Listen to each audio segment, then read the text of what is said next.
Welcome to Dorliper channel, and in today's video I am going to show you how to change app screen grid in your Samsung Galaxy A25 phone. Now the first thing you have to do is go to your app screen, then tap on three dots at the top right corner of your display.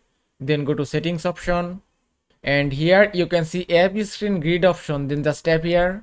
Now from here you can change your app screen grid or layout. At the bottom you can see four options: 4x5, 4x6, 5x5 and 5x6.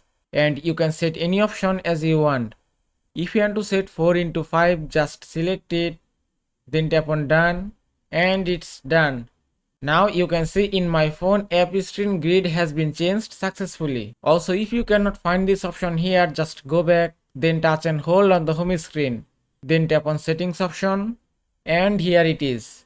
You can also change your app screen grid from here. Also from here you can change your home screen grid and folder grid. And that is how you can change app screen grid in your Samsung Galaxy A25 phone. I hope this video was helpful. If it was, please give it a thumbs up and don't forget to subscribe.